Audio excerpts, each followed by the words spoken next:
Hello everyone. Power system के एक और लेक्चर में आपका स्वागत है। इससे पहले हम लोग 3 लेक्चर पावर सिस्टम से रिलेटेड डिस्कस किए हैं और उसमें सारा प्रीवियस ईयर क्वेश्चन कराएं और उससे आसपास जो भी कॉन्सेप्ट रिलेशन में है वो सब कुछ बताया गया सोल्यूशन के अलावा। ये अगला लेक्चर। चलिए शुरू करते हैं। ACSR stands for. ACSR basically एक स्पेशल टाइप का कंडक्टर जो है, मतलब कंडक्टर का जो फॉर्मेशन है वो डिजाइन किया गया है। तो ACSR का फुल फॉर्म क्या होता है? Aluminium conductor steel reinforce. ठीक है, तो इसका सी ऑप्शन होगा, अल्मोनियम कंडक्टर स्टील रेनफोर्स। ये आप देख सकते हैं, ये हमारा ACSR कंडक्टर है, अल्मोनियम कंडक्टर। तो जो ऊपर का जो स्ट्रैंड है ये बेसिकली पूरा एक सॉलिड कंडक्टर नहीं होता है, ये अलग अलग स्ट्रैंड से बनाया जाता है। तो ये जो पूरा आउटर लेयर आप यहाँ से यहाँ देख रहे हैं ये पूरा अल्मोनियम कंडक्टर है और स्टील रेनफोर्स। तो ये जो बीच वाला पार्ट है ये स्टील का बना होता है। स्टील का बनाने का मेन पर्पस है इसका मैकेनिकल स्ट्रेंथ को बढ़ाता है। ठीक है, अब देखिए यहाँ पे high quality steel to increase strength. Steel का यूज करने से मैकेनिकल स्ट्रेंथ बढ़ जाता है और अल्युमिनियम का यूज करने से कंडक्टिविटी अच्छी रहती है, high conductivity. Quality aluminium to ensure the transmission performance. Conductivity अच्छा होता है तो करंट का ट्रांसमिशन में करंट का फ्लो अच्छा रहता है। ठीक है, पहले बहुत नॉर्मली हम लोग कॉपर वायर यूज करते थे या फिर सिर्फ अल्युमिनियम वायर यूज करते थे। कंडक्टर बहुत सारे टाइप का यूज किया जाता है, एक सिर्फ अल्युमिनियम कंडक्टर या फिर ऑल एलॉय कंडक्टर होता है, सिर्फ अल्युमिनियम कंडक्टर, सिर्फ कॉपर कंडक्टर। बट बहुत सारा जो एडवांटेज है उस इस वजह से इसको यूज किया जाता है, aluminium conductor steel reinforce ACSR। जो नॉर्मल हमारा अभी भी ट्रांसमिशन लाइन है इंडिया में, जितना भी ट्रांसमिशन लाइन है सब में यही यूज किया जाता है। इसका कुछ और एडवांटेज है, बेसिकली स्टील जो यूज कर रहे हैं ना रेनफोर्स करने के लिए, उसकी वजह से जो मैकेनिकल स्ट्रेंथ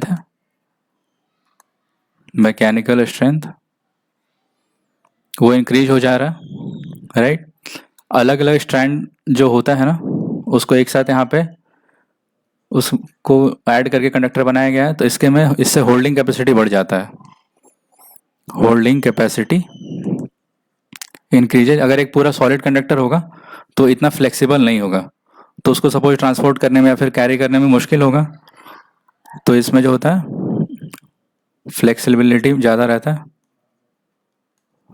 फ्लेक्सिबिलिटी मोर। ठीक है, सपोज ये 2 ट्रांसमिशन टावर है ना, उसके बीच में ये कंडक्टर है, तो सिर्फ अगर स्ट्रेंथ कम होगा तो बहुत कम कम डिस्टेंस पे टावर को लगाना पड़ेगा, बट इसमें स्ट्रेंथ ज़्यादा रहता है तो लॉन्गर स्पैन ज़्यादा रहता है। मतलब 2 टावर के बीच का जो डिस्टेंस है उसको हम लोग स्पैन बोलते हैं। स्पैन ज़्यादा रहने से हम लोग का टावर का कॉस्ट भी बचता है, तो इसीलिए यहाँ पे जो स्ट्रेंथ का बढ़ना बहुत ज़रूरी है। ठीक है, यहाँ पे जो स्टील का यूज किया जाता है वो गैल्वेनाइज्ड रहता है। ये क्वेश्चन में पूछा जाता है एग्जाम में कि किस चीज़ से गैल्वेनाइज्ड रहता है, तो steel galvanised with a coating of zinc, है ना। किस चीज़ से गैल्वेनाइज किया जाता है, तो यहाँ पे जिंक का कोटिंग किया जाता है, सबसे बेस्ट रहता है इसलिए करते हैं। ACSR का और भी जो एडवांटेज है ये अलग अलग स्टेटमेंट फॉर्म में आपसे एग्जाम में पूछा जाएगा। एक तो high strength to weight ratio. इसका मतलब ये हुआ कि वेट कम होने से वेट कम रहता है और स्ट्रेंथ ज़्यादा रहता है। अगर वेट ज़्यादा होगा तो कंडक्टर में सैग का वैल्यू बढ़ जाएगा ना। ये टावर है और सपोज ये कंडक्टर ऐसे है, तो ये जो होता है वैल्यू इसको सैग बोलते हैं। तो अगर वेट बहुत ज़्यादा हो गया तो सैग होगा। फिर और अगर यहाँ पे किसी विंडी एरिया में है, सपोज विंड यहाँ पे बहुत डिपॉजिट हो गया, तो उससे सैग का वैल्यू और बढ़ जाएगा। ये स्ट्रैंड का एक और एडवांटेज होता है, ये जैसे पूरा कंटिन्यूस नहीं है, तो यहाँ पे जब किसी विंड एरिया में यहाँ पे सपोज आइस डिपॉजिट हो गया तो वो खुद से नीचे आ जाएगा, बहुत देर तक डिपॉजिट नहीं रह पाएगा। लेकिन अगर कंटिन्यूस कंडक्टर होता तो इसमें आइस डिपॉजिट ज़्यादा हो जाता है, तो वो भी एक प्रॉब्लम रहता है। अल्युमिनियम जो है वो कॉपर से सस्ता है, aluminium is cheaper than copper. ठीक है, तो इससे आप लोग इतना सब कुछ याद रखेंगे। ACSR यूज करने का मैकेनिकल स्ट्रेंथ ज़्यादा होता है, अलग अलग स्टैंड फॉर्म में रहता है, इसलिए इसमें होल्डिंग कैपेसिटी ज़्यादा है, फ्लेक्सिबिलिटी भी ज़्यादा होती है। गैल्वेनाइजेशन जिंक के थ्रू करते हैं, स्ट्रेंथ टू वेट रेशियो ज़्यादा है, अल्युमिनियम कॉपर से ज़्यादा सस्ता है। इसलिए इसका यूज करना ट्रांसमिशन लाइन में ज़्यादा मैकेनिकल है। जो भी हाई वोल्टेज लाइन है या फिर एक्स्ट्रा हाई वोल्टेज लाइन है 132 kV, 220 kV, 400 kV, जो भी ट्रांसमिशन लाइन है उसमें सब में हम लोग ACS शायद यूज करते हैं। जितना भी ट्रांसमिशन लाइन है या फिर जो प्राइमरी डिस्ट्रीब्यूशन है सपोज 66 kV, वहाँ पे भी स्टैंडर्ड वायर यूज करते हैं। इसको स्टैंडर्ड वायर भी बोलते हैं क्योंकि ये अलग अलग स्टैंड से बना हुआ है, राइट। तो स्टैंडर्ड वायर। इस क्वेश्चन में इतना ही। So next question, different types of line supports use for the transmission line include. Transmission line में बेसिकली ट्रांसमिशन लाइन में जो हम लोग का सपोर्ट है तो वो उसमें क्या यूज करते हैं, RCC एंड PCC पोल्स। ये नहीं होगा, ये सब बेसिकली डिस्ट्रीब्यूशन में यूज किया जाता है। डिस्ट्रीब्यूशन में यूज किया जाता है। Different type of line support use for transmission line. Transmission line में हम लोग स्टील टावर यूज करते हैं, ठीक है। स्टील टावर, स्टील का जो पोल है ये भी डिस्ट्रीब्यूशन में यूज किया जाता है। वुडन पोल तो अब बेसिकली यूज नहीं करते हैं। पहले वुडन का पोल यूज किया जाता था, मीन्स रूरल एरिया में या फिर जो सेमी अर्बन एरिया वहाँ मतलब पहले यूज किया जाता था। अब वुडन पोल्स का यूज बहुत कम हो गया क्योंकि इसका लाइफ स्पैन बहुत कम रहता है। स्टील पोल का डिस्ट्रीब्यूशन में यूज करते हैं, RCC पोल, स्टील टावर, ठीक है। तो ट्रांसमिशन लाइन में जो इसका आंसर होगा स्टील टावर होगा। और स्टील टावर का जो और एडवांटेज है ये, इसका जो लाइफ स्पैन है ये मोस्टली 50 to 80 ईयर्स रहता है। इस हिसाब से इसको डिज़ाइन किया जाता है। बहुत ही हाई क्वालिटी का स्टील से डिज़ाइन करते हैं। कार्बन रेजिस्टेंस होता है, ठीक है। इसका कुछ एडवांटेज आपको बता देते हैं। ये जो भी एडवांटेज डिसएडवांटेज है ये अलग अलग फॉर्म में एग्जाम में पूछा जाता है स्टेटमेंट वाइज में, है ना। और स्टील टावर क्यों यूज कर रहे हैं उसका स्टेटमेंट फिर आपसे पूछा जाएगा, वो कौन सा स्टेटमेंट सही है कौन सा गलत है। ये बेसिकली कोरोजन रेजिस्टेंस रहता है, ठीक है। कोरोजन रेजिस्टेंस, लाइफ स्पैन तो मैंने बताया आपको 50 to 80 year, unless and until कोई बहुत स्ट्रॉन्ग डिजास्टर आता है, लाइक सुनामी आ गया, बहुत हाई साइक्लोन आ गया तो ये गिर सकता है। अदरवाइज इसका लाइफ स्पैन 50 ईयर्स मान के चलते हैं। ये उस हिसाब से डिजाइन किया जाता है, ठीक है। वेदर रेजिस्टेंस, वेदर रेजिस्टेंस ये भी ऑप्शन में दिया हुआ रहता है एग्जाम में। Heavy mechanical strength, heavy mechanical strength, क्योंकि उसमें लोड बहुत रहता है। ट्रांसमिशन टावर में अब कंडक्टर का लोड, क्योंकि कंडक्टर को खींचता रहता है तो उसका जो टेंशन का लोड है उसका रहता है। अपना जो इंसुलेशन है उसका लोड, फिर पूरा जो इंसुलेटर स्ट्रिंग है उसका लोड, तो सारा का लोड सहना है तो इसका मैकेनिकल स्ट्रेंथ बहुत ज़्यादा होगा, है ना। फिर आइस या फिर बहुत ज़्यादा अगर विंड चल रहा है तो उसको भी सहना है लोड फ्रॉम हाई विंड। किसी अगर विंड के एरिया में चल रहा है ना जहाँ पे बहुत ज़्यादा विंड फ्लो होता है या फिर जहाँ पे आइस बहुत गिरता है तो उसके लोड को भी टावर को ही सहना है। अगर वो कंडक्टर पे आइस डिपॉजिट हो जाता है तो ice storm, right. Galvanised finish रहता है इसका, गैल्वेनाइज्ड फिनिश।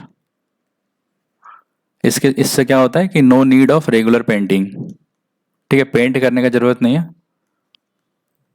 कि आप तुरंत पेंट कर रहे हैं, उससे और कॉस्ट इफेक्टिव नहीं होगा, कॉस्ट बढ़ जाएगा, ठीक है। और सिंस टावर का हाइट अच्छा होता है, टावर का हाइट अलग अलग वोल्टेज पे अलग अलग डिपेंड करता है कि किस वोल्टेज पे कितना है। और बट टावर की हाइट मतलब स्टील का जो स्ट्रेंथ है उसकी वजह से टावर का हाइट अच्छा होता है। इस सिंगल पोल या फिर RCC पोल हम यूज करते हैं तो इसको बहुत ज़्यादा हाइट पे नहीं लगा सकते। तो इससे क्या होता है ग्राउंड क्लियरेंस अच्छा होता है कि नीचे से कोई इंसान या कुछ भी जानवर गुजर रहा है तो उसको कोई दिक्कत नहीं होगा। तो इससे एक और है इनहैंस्ड ग्राउंड क्लियरेंस, राइट। ये सारा एडवांटेज है बेसिकली स्टील टावर का, इसलिए हम इसमें ट्रांसमिशन लाइन में यूज करते हैं क्योंकि वोल्टेज का वैल्यू बहुत ज़्यादा होता है तो ग्राउंड क्लियरेंस बहुत ज़रूरी है। एक फिक्स लिमिट से ऊपर ही ग्राउंड कंडक्टर का जो वैल्यू है, सॉरी कंडक्टर और ग्राउंड के बीच में डिस्टेंस है, सपोज ये दो टावर है, ये हमारा कंडक्टर है तो ये और नीचे ग्राउंड है, ये जो डिस्टेंस है ये हुआ ग्राउंड क्लियरेंस।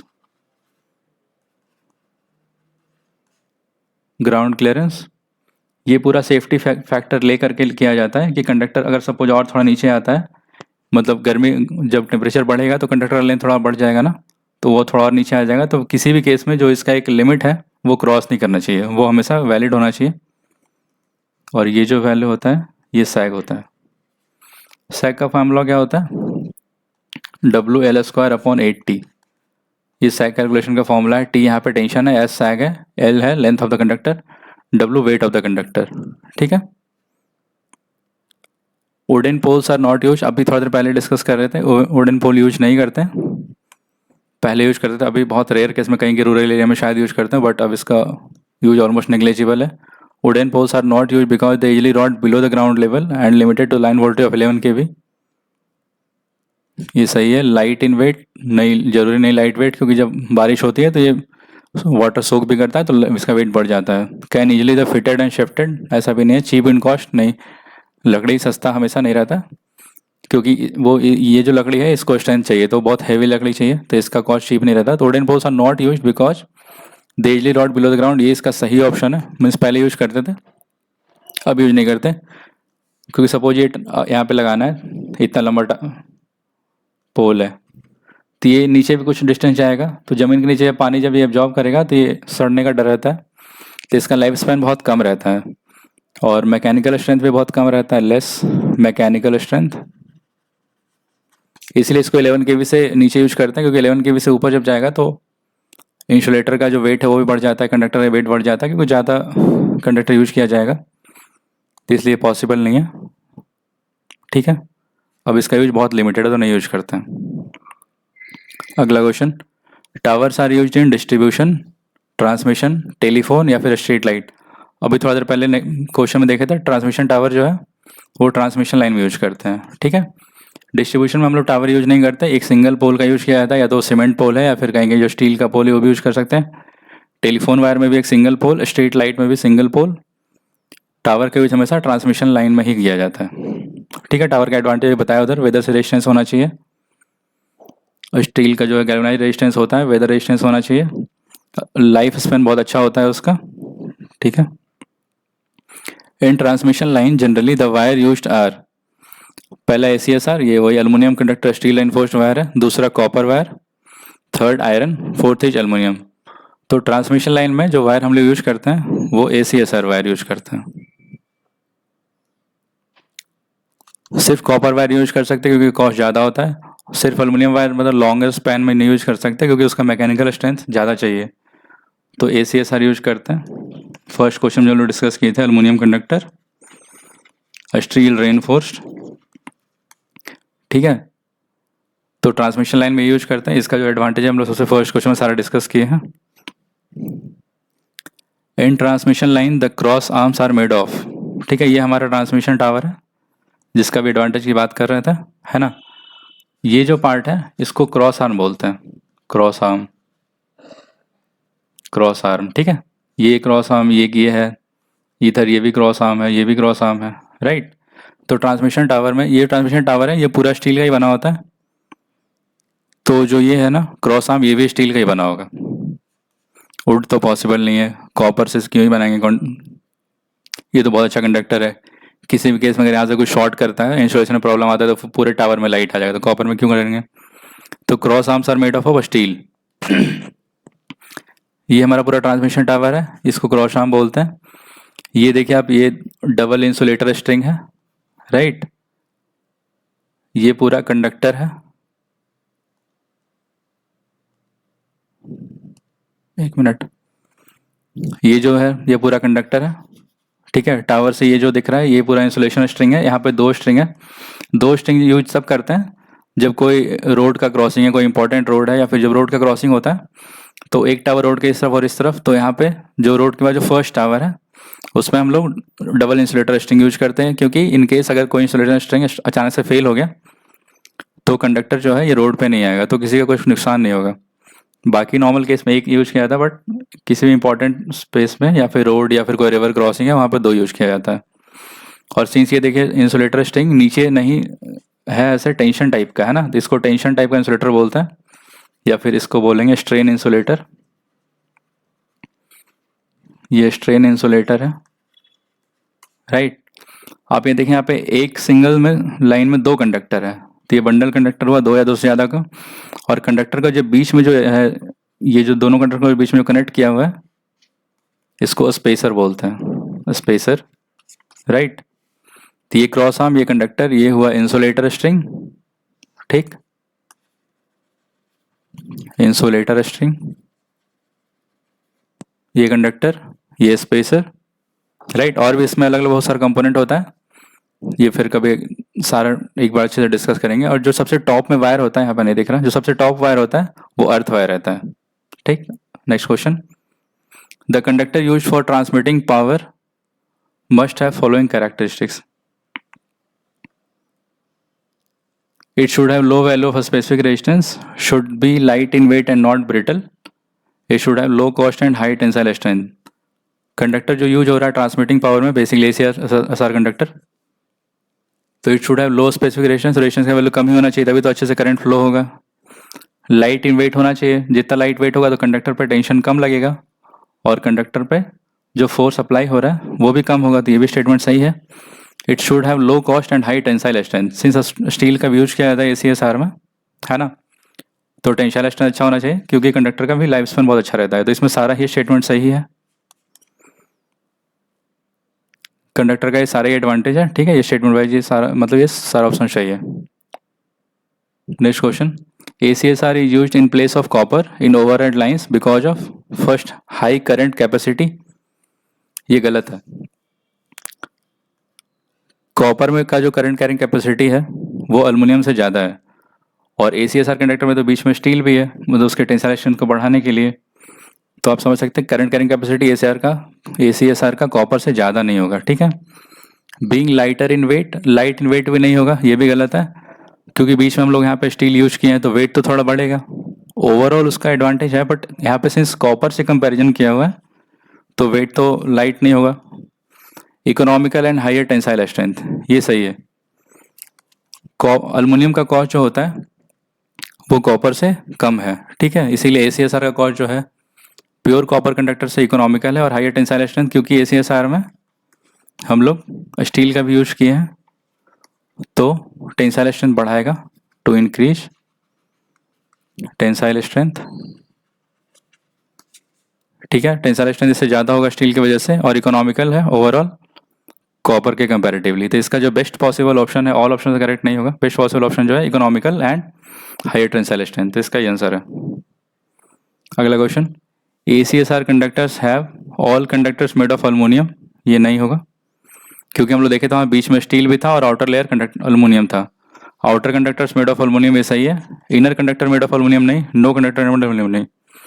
ACSR जो हम लोग फर्स्ट डायग्राम देखे थे फर्स्ट क्वेश्चन में, सो बाहर का जो लेयर है वो एल्युमिनियम का बना हुआ है, तो outer conductor made of aluminium, ये फर्स्ट क्वेश्चन में देख सकते हैं. ये जो सारा आउटर लेयर है ये एल्युमिनियम का बना हुआ है और जो बीच में है ये स्टील है.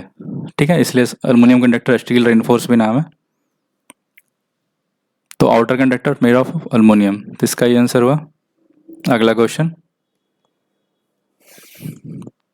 Consider the following statement regarding aluminium conductor steel reinforce. Aluminium conductor steel reinforce basically ACSR की बात कर रहा है. In transmission line state whether this statements are true और फॉल्स.